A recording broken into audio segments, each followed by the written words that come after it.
টাকা পাচার হয়েছে টাকাগুলো ফিরিয়ে আনার ব্যাপারে আলোচনা হয়েছে। যে অন্তর্বর্তীকালীন সরকার আছে, আগামী দিনে যারা নির্বাচিত হয়ে আসবে তারা এই উদ্যোগটা অবশ্যই গ্রহণ করতে হবে দেশের স্বার্থে, জনগণের স্বার্থে, বাংলাদেশের অর্থনীতিকে তার সঠিক জায়গায় ফিরিয়ে আনার স্বার্থে এই কাজটা অবশ্যই আমাদেরকে করতে হবে। আজকে সুইস অ্যাম্বাসেডর উনি এসছেন দেখা করতে। বাংলাদেশের বর্তমান নতুন প্রেক্ষাপটে বাংলাদেশ কোন দিকে যাচ্ছে, বাংলাদেশের ভবিষ্যৎ রাজনৈতিক অর্থনৈতিক সহ সার্বিক বিবেচনায় বাংলাদেশ কোন দিকে যাচ্ছে তারা আমাদের মতামতটা জানতে চেয়েছেন। বিএনপির চিন্তা ভাবনা কি আছে ভবিষ্যৎ নিয়ে, এবং মূলত বাংলাদেশের রাজনৈতিক অর্থনৈতিক সহ সব যে রাষ্ট্রীয় কাঠামোগুলো যে ভেঙে গেছে, যে জায়গায় এসে দাঁড়িয়েছে, এখান থেকে বের হওয়ার কি পথ, আমরা কি চিন্তা করছি আর ওরা কি করতে পারে এই ব্যাপারে, মূলত এটা হচ্ছে তাদের উদ্দেশ্য।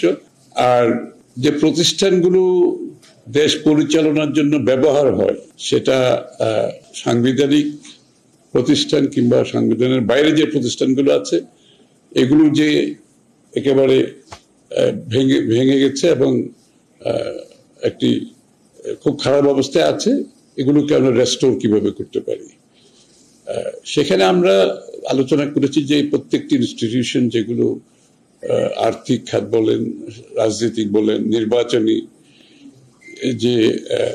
নির্বাচনী কর্মকাণ্ডের সাথে জড়িত সংশ্লিষ্ট যে প্রতিষ্ঠানগুলো আছে এগুলোর রিকভারি কিভাবে করা যায় এবং এগুলোর ক্যাপাসিটি বিল্ডিং কিভাবে করা যায়। প্রথমে এগুলোকে তো রেস্টোর করতে হবে, এগুলোকে ট্র্যাকে আনতে হবে, তারপর আনার পরে এগুলোকে আপনি কিভাবে কার্যকর একটা অবস্থানে নিয়ে যাওয়া যায়।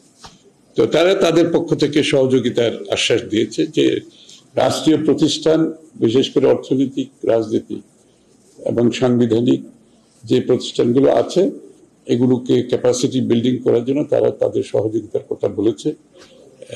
আচ্ছা, বাংলাদেশের ভবিষ্যতে যে রাজনীতি এবং গণতন্ত্র ফিরিয়ে আনার ব্যাপারে, গণতন্ত্রকে সঠিক অর্ডারে ফিরিয়ে আনার জন্য যে কাজগুলো করা দরকার, যে প্রতিষ্ঠানগুলোকে দরকার, সেগুলোর উপর আলোচনা হয়েছে। সেখানে তারা সহযোগিতার আশ্বাস দিয়েছে।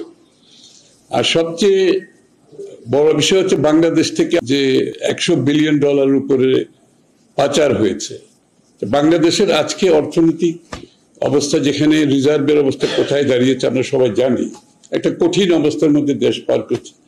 তারা এত টাকা পাচার করেছে বাংলাদেশের রিজার্ভ একেবারে তলানিতে চলে আসছে এবং আমাদের দৈনন্দিন জীবনে প্রত্যেকটি নাগরিক কিন্তু এটার এফেক্ট ফিল করতেছে, এরকম একটা অবস্থা চলে গেছে। তো সেক্ষেত্রে আমরা যে টাকা পাচার হয়েছে টাকাগুলো ফিরিয়ে আনার ব্যাপারে আলোচনা হয়েছে এবং সুইজারল্যান্ড গভর্নমেন্টের পক্ষ থেকে তারা বলেছে তাদের অবস্থান আগের মতোই আছে, যে এই টাকা ফিরিয়ে আনার ব্যাপারে বাংলাদেশ গভর্নমেন্টের যে কোনো উদ্যোগকে তারা স্বাগত জানাবে এবং তারা সহযোগিতা দেবে।